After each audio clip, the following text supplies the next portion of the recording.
একটা ছেলেকে নিজের পরিবার ছেড়ে দিতে বলা হয়েছিল একটা মেয়ের জন্য, কিন্তু সে জানত না এই সিদ্ধান্ত তার জীবনকে এমনভাবে বদলে দেবে যা সে কখনো কল্পনাও করেনি। শেষটা না দেখলে আপনি বিশ্বাসই করবেন না।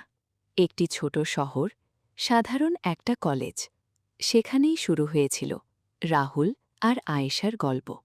রাহুল একজন হিন্দু ছেলে আর আয়েশা একজন মুসলিম মেয়ে। দুই ধর্ম, কিন্তু এক অদ্ভুত আকর্ষণ। এক্সকিউজ মি, তোমার নোটটা কি একটু পাবো?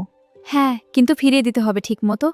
সেই ছোট্ট কথোপকথন ধীরে ধীরে একটা গভীর সম্পর্কের শুরু হয়ে গেল। দিন যায়, মাস যায়, তাদের সম্পর্ক আরও গভীর হতে থাকে। তোমার সাথে কথা না বললে আমার দিনটাই অসম্পূর্ণ লাগে। আমিও, কিন্তু রাহুল, আমরা কি পারবো?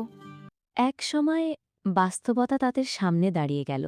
আমরা দুই ধর্মের, আমাদের ভবিষ্যৎ কি হবে? ভালোবাসা ছিল, কিন্তু ভয়ও ছিল।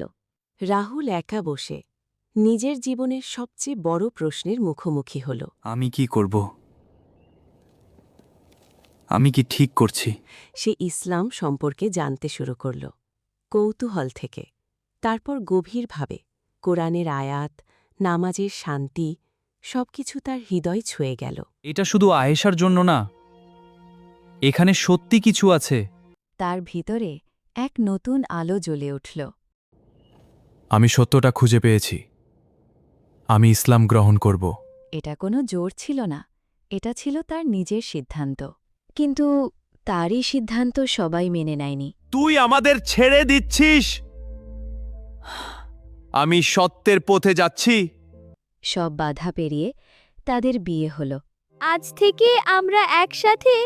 আমি এখন শুধু তোমার জন্য না, আল্লাহর জন্য তোমাকে ভালোবাসি। মাশাআল্লাহ। একটি ছোট ঘর, কিন্তু ভরা ভালোবাসায়। নামাজ, শান্তি, সম্মান। তাদের জীবন বদলে গেল।